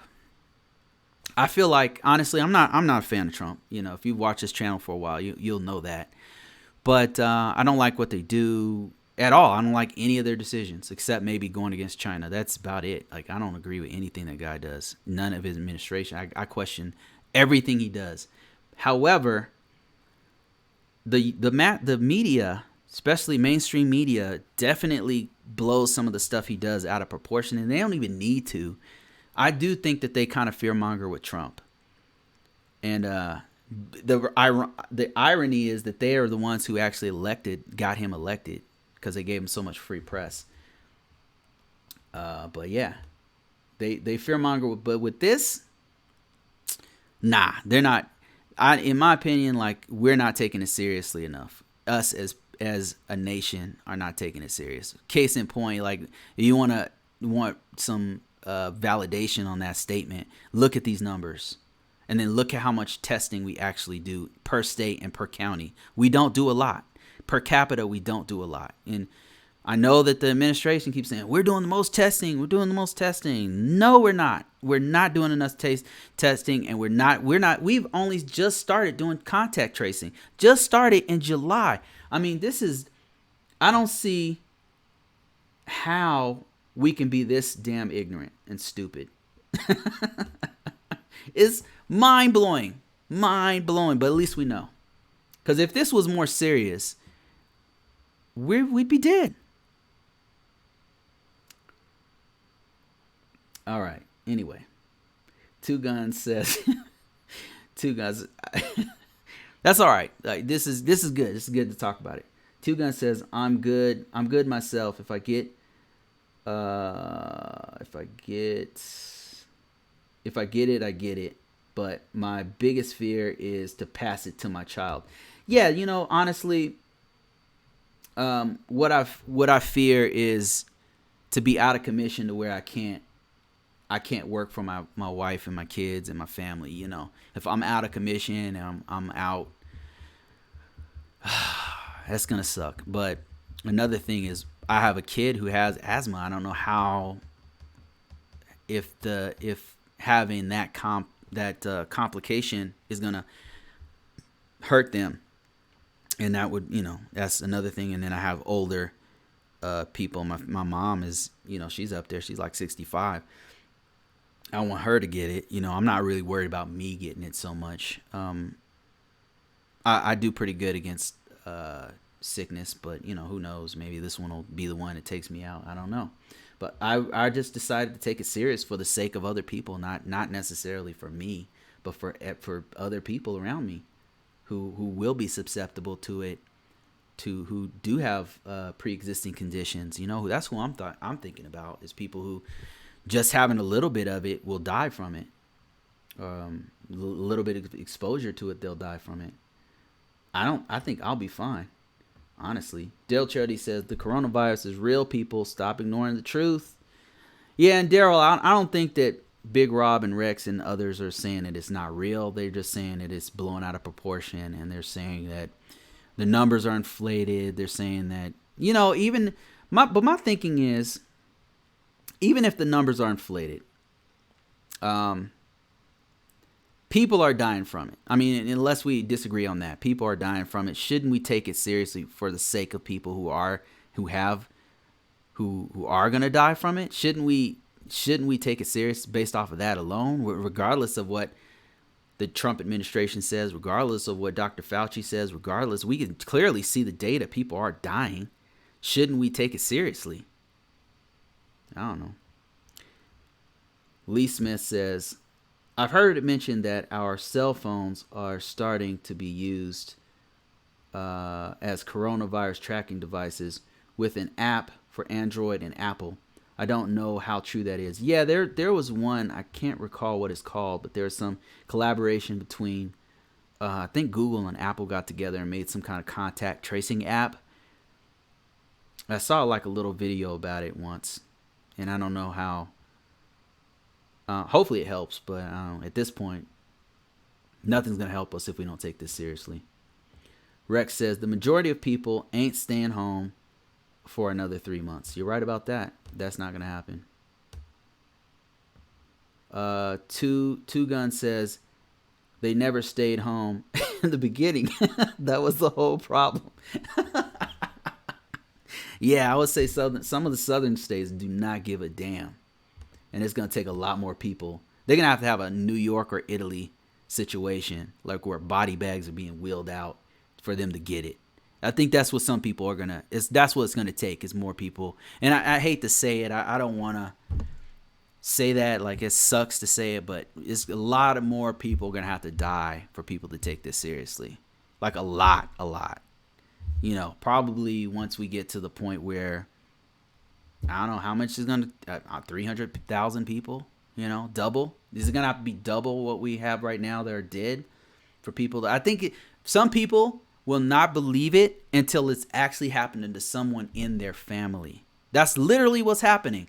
Like there's people like some of those kids at spring break ended up getting the coronavirus. I don't know if you followed up with that, but remember initially, like in March, April, they were like, oh, these kids are going to spring break and look at them. And they're interviewing these young guys and they're like, if I get it, I get it. Oh, well, and then they interviewed them later and been like, yeah, I got it. Or yeah, my cousin got it. Or my grandma got it. Yeah, it's serious. And I apologize. That was stupid. I didn't know how serious it was, or somebody on Facebook is like, yeah, they're out partying and stuff, and they're like, I don't believe in it. It's fake. It's a conspiracy, and then they end up dead from coronavirus. So, yeah, that's what's happening. I mean, as somebody who's watching is who's really watching what's going on. I don't know what to say, man. It's the level of ignorance is immeasurable. Sad. Daryl Charity says, people don't want to stay at home. They just want to use common. They just have to use. People don't have to stay at home. They just have to use common sense and wear a mask when they go out. Pretty much. That's too much. I guess that's too much to ask. They're not even saying like you're not staying at home 24/7. There's guidelines. Stay 6 feet apart from one another. Wash your hands. Don't touch your mouth and your eyes and your nose. Like, if it gets on your hands, like, and you infect yourself, basically is what's happened. And the mask is to protect yourself and other people around you. So wear a mask, do 6 feet distance from people when you can. Don't go around touching everything and then touching your face. It's, that's all you got to do. I mean, you can still fly. You can still fly within the U.S., but when you go to the airport, you got to wear a mask. Wear a mask. People are literally crying about wearing a mask on a plane. That's how bad things are. That's how bad it is. They are arguing about wearing a mask on a plane. Literally going there, taking their mask off, or just showing up with no mask and say, I'm an American citizen. I shouldn't have to wear a mask. It's my right, or whatever. That's happening. Google it. Like, they don't even want to do that simple thing of wearing a mask because they don't believe in it. It's blown out of proportion. It's a conspiracy. You're taking away my freedom. You name it. You know what's funny? I saw this thing about America, and I thought it was hilarious. So I was on Reddit, and people were talking about Karens. You know what Karen is, right? It's like women who will call the cops on black people who are barbecuing, because they're I don't know why they do it, but that's a Karen, right? Because they're entitled. They're entitled, and the police protect them, so therefore they call the cops anytime they can to fulfill their entitlement, and that's a Karen. So an American, asked all these foreigners who are on there, and we were all joking about Karens or whatever, and he goes, "Hey, in Europe, do you guys have the equivalent of a Karen?"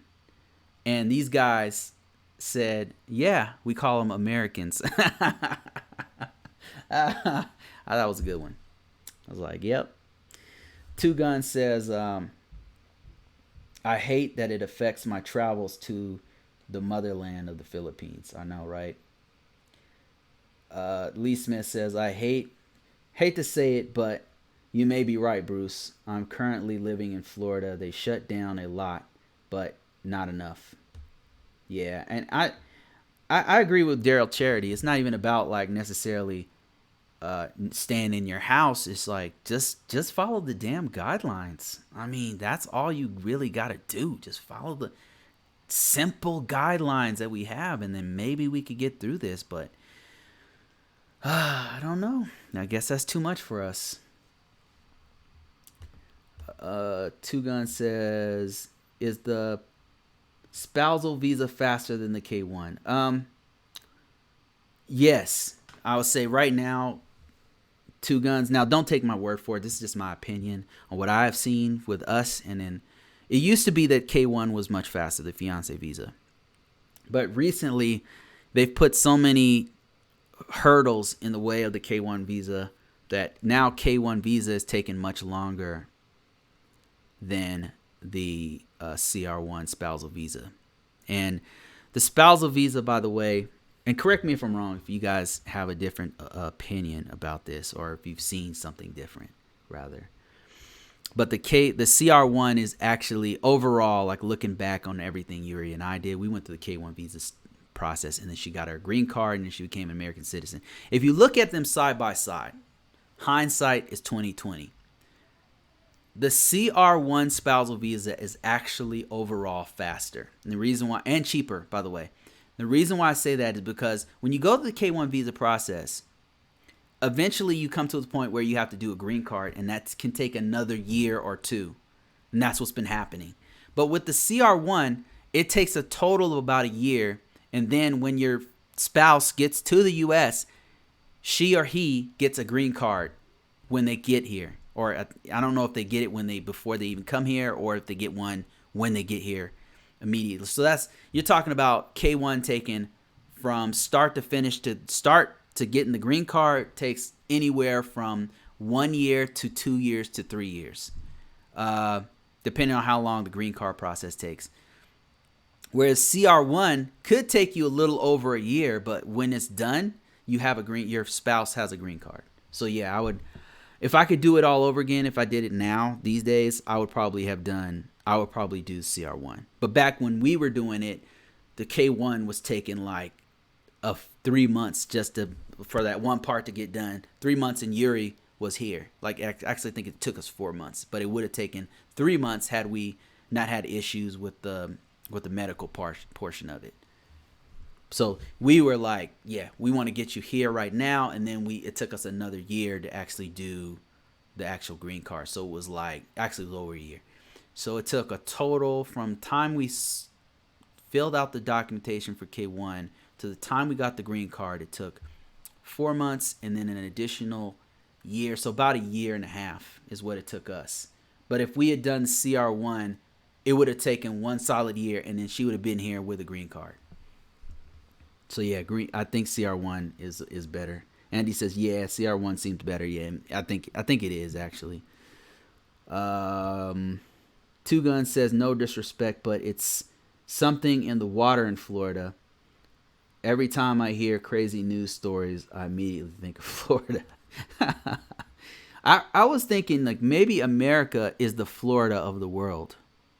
What do you think about that theory? America is the world's Florida. I'm just going to leave that with you to ponder. Lee Smith says, Two Guns, I say the same thing. Been here 3 years from Washington, D.C. Yeah, I love Florida, man. It's beautiful. The beaches, the women are stupid hot. You got Dominicans there. You got Cubans there. You got some stuff you never even seen before. You got Cuban women there. This is amazing scenery, but it attracts so many crazy people.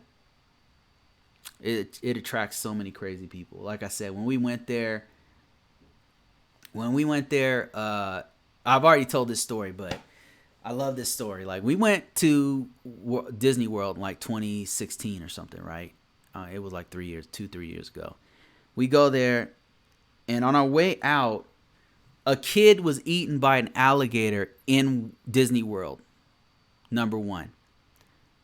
That the Pulse Club, a gay club, got shot up and 50 key people were killed. And the Zika virus was in Miami, all within the same 2 weeks time frame. 2 week time frame, and we were on our way out of there. Some of that stuff was happening while we were there. Florida. That's what happened in Florida. One was in Orange County, which is Orlando area, right? That was where the kid got eaten by a damn alligator. Pulse was in Orlando. That's in Orlando too. And then the Zika virus that was infecting pregnant women and their babies. The Zika virus was happening in South Beach, Florida area. Crazy. That's Florida, man. Florida is insane. Yeah, I was there when a lot of stuff happened, man. Wow. Lee says, yes, man, I remember all that, Bruce. Man, wasn't that crazy? Like, all that stuff happened within like 2 week time frame of one another. Oh, man, Florida. Why Florida? I think I figured it out. When I was in Florida, though, I think Florida is such a beautiful place that you can live. I've noticed, like, in all warm places, homeless people all go there. Not to say that, the kid getting eaten by the alligator had nothing to do with homeless people. The Zika virus had nothing to do with homeless people. The place getting shot up, nothing to do with homeless people. I just noticed that there was a lot of homeless people there. It just attracts people from all walks of life go there, and you're bound to see crazy things. So I'm not even counting all the crazy homeless stuff that happened while I was there. That I don't even want to talk about. But California is the same way. It's such a beautiful place. The weather's perfect, and people go, tourists from all over the world go there, and it just attracts all these insane people. LA in particular, LA mostly, just crazy people are there. Lee Smith says, Andy, yes, had to adjust the dress code. What did Andy say? Andy said, I love the naked women here, but too much nonsense and blatant racism. Yeah. There's just a mixture of things happening in Florida. It's like a nexus of extremes. It's like where many extremes have collided. Like you have, on the one hand, you've got a lot of liberal kind of attitude of people who want to walk around naked and do whatever they want and have all the guns they want and have freedom and stuff because it's such a beautiful place. But the other side, it's the South. It's the South. And you got areas where you can get killed for being LGBTQ or being black or being transgender or whatever. You can die. So you got these two extremes of like extreme conservatism, and then you got extreme liberalism, and it's like these things are interconnecting and happening there in Florida, and the same thing is happening in LA too. And then Lee Smith says, yes, what happens to Southern hospitality? Yeah, I really love the South. Like, South is a beautiful place. It's gorgeous. The people are so nice. But then there's this other extreme where there's these white nationalists that will kill you, or kill me, I should say, for obvious reasons. Let me see something here. Eye on You News says, I'm in Florida. That kid that got eaten was because his parents were too busy drinking and letting their child wander. They were told to keep him with them, and there are signs that say danger. And, well, he was dinner. Oh, my God. And then Two Gun says, we still got Texas. We still got it in Texas. What do you have in Texas? What about it? Let me see. Two Gun says, that's what I love about the Philippines. People are so hospitable. It makes me feel at home. Yeah, I feel at home like when I'm in Thailand. I really like Thailand. When I was in Australia, I felt like I could have lived there. Yeah, there's been a couple places I've been that I felt like, wow, this could really be home.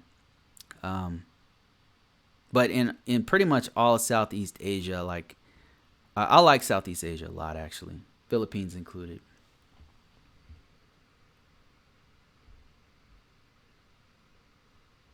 Just economically, I want to build something here in the U.S. before I go there. I don't see myself living there.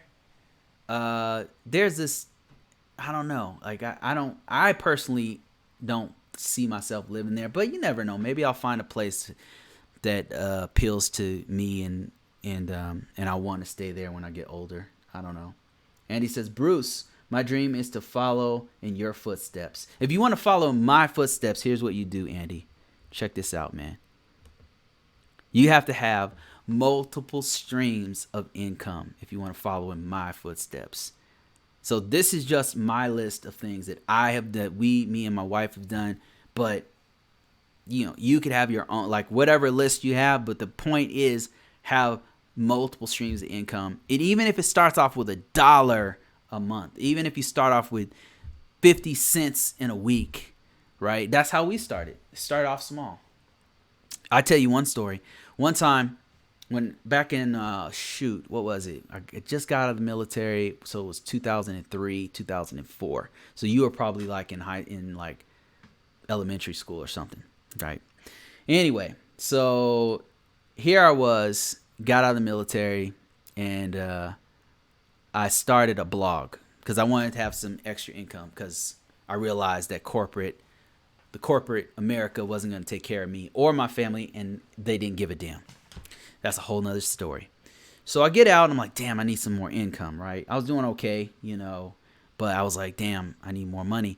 So I started a blog, and on the blog I started talking about security stuff. And the security stuff I was talking about was not a lot of people were talking about it. And so the site actually got popular, like very popular. It got so popular that people would recognize me when I start teaching. And the teaching job that I got, by the way, was because I wrote a blog. Somebody found my blog. This business owner found my blog and were like, "Wow, I really like what you wrote here. Could you make this into a lesson plan?" I said, "Yeah." I said, "Well, I'll pay you $3,000 to write a book, to write us not a book, but like a course." And then she was going to teach it. And then I wrote it for her. It took me like a month or two or something. And I gave it to her. She gave me $3,000. Then she said, "Hey, would you like to teach this for me? And I'll pay you. Name your price. What do you want? What do you want me to pay you to teach you?" And I said, "Well, how about six figures, right?" So she said yes. First, what I asked for was a piece of her business. I said, "Hey, could we work together and we can be part? I would like to be part of one of your business partners, and I'll teach with you," because she was teaching and I would be teaching, and then I would just have a small cut of the company. But they said no, but they opted to give me what I asked for financially. So I was traveling all over, and all of that was because of my blog. And my blog was only making, I remember the first time I made that blog, it made 10 cents. It made 10 cents and I was super happy. I was like, "Oh my God, it made money." Because in my mind, if it can make 10 cents, it can make $1. If it can make $1, it can make 10. If it can make 10, it can make 100, right? And if it doesn't make that kind of money, I can make 10 different blogs or 100 different blogs for 100 different topics, and each one is making a few dollars, right? That was what I was thinking. But turns out, eventually, after about a year of putting content on it, it was a couple times, it averaged about $400 a month, but there were a few times when it made $1,000. Like I would write an article, and the article would do really well, and it would make me $1,000 while I was sitting in the movie eating popcorn, watching The Matrix or something. It was amazing. But my point is, even if you start something small, if you grow it over time, you take time with it, it can blow up and make you a lot of money. Because that blog that started off making 10 cents ended up making me six figures, and actually it made more than it made a lot of money because it was making money on its own. And then it got me this 6-figure job, and I was teaching. I went to Hawaii, went to Japan, I went to I was teaching, and they would fly me to these places, and they were paying me 6 figures to do all this stuff. So yes, start something, do something to make extra cash, and it will work. But it takes time. It's not going to make money immediately, but it can work. Andy says, same field in Filipina, like this other couple, Jeb Jam. But Colorado seems too expensive for me to live. Yeah, Colorado's not a place to.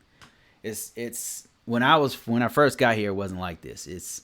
But I think because they legalized weed, now everybody wants to come here, and so all the housing is super expensive. It's crazy. Excuse me. Yeah, it's pretty. It's not a cheap place to live anymore. The South is way cheaper. Lee Smith says, "That's my goal, Bruce. Multiple streams if necessary." Yeah, and biblical. High school in 2004. High school, I figured that, man. Ion News says, "If you really want to see nakedness, go to Foley, Alabama. Sexy women that have their hair to their butts, and it's actually their real hair." Foley, Alabama, huh? Have to Google that one. Same here. Finished in 2005. Oh, you guys were in high school at that time. Damn, I'm old.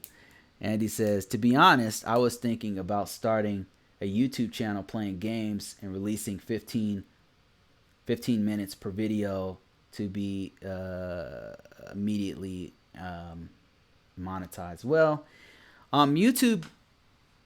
Okay, I'm gonna drop some knowledge. YouTube by itself to make money, not the best way to go, but should you do it? Yes, you should. Here's why. Because where YouTube, and I'm surprised nobody talks about this, where YouTube is really good is advertisement. So if you have a product or a service to sell, what you do is you make that product or service, right? Then you make a YouTube channel. Then you promote it with that YouTube channel. That's how you make money with YouTube. The AdSense it's hit or miss. Like if you have like 1 million subscribers, you might make money and you won't even be that much. And then YouTube, since it's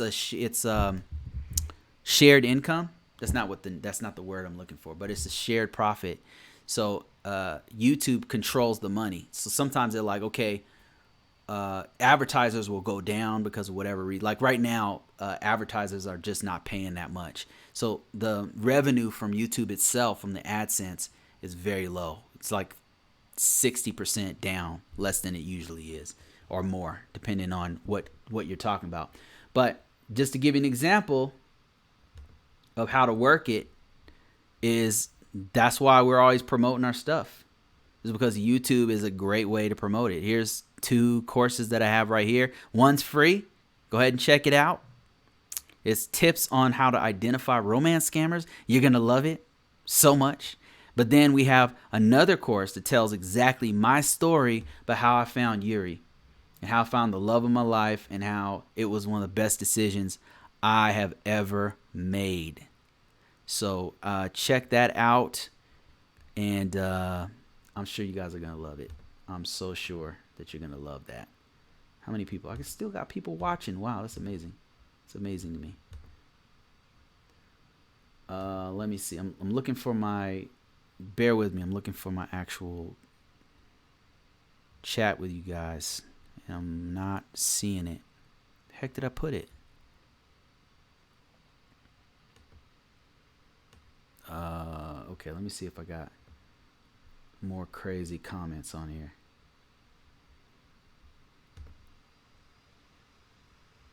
All right, I gotta run real soon, guys. Yuri is back, and I'm gonna go help her to cook. Really appreciate everybody who's been on here. Thanks a lot, guys, for participating. Appreciate everybody. Let me see if there's any more comments. Live comments here. Yeah, see this stupid ass ad? See these ads right here? These ads like make me money, but they don't make much. Make very little. Very, very little. And you got to have like 1 million views to make anything.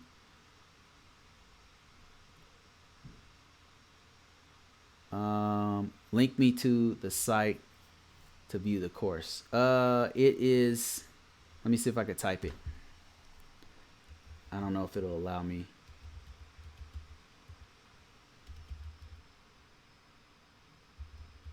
Give me a second here. Relationship.thinkific.com. That's it right there, Andy. Check out that free course. God bless. Be safe. You too, man. Thanks, everybody. Thanks for participating. Appreciate everybody. I have to go help Yuri to cook. Thank you, Daryl Charity, so much for your great positive comments. Thanks, Lee Smith. Appreciate you. All you people from Florida. Appreciate all you guys. Andy, Ancient Aliens Andy in the house. Thank you so much for the comments. Rex, if you're still out there, Rex Banner, thank you for the great conversation, man. Agree to disagree, but I love the conversation. Big Rob, thanks for showing up. Appreciate you. And everybody else, thanks a lot, guys. I'm going to stop this for this week. I think I've been talking for like 2 hours straight. Crazy. But appreciate everybody. I am out of here. Take care of yourself. Take coronavirus seriously. It's real. It's not a hoax. So take care of yourselves. All you got to do is wear a mask, social distance, wash your hands, don't touch your face, because that's how you infect yourself. Take it serious, because it's real.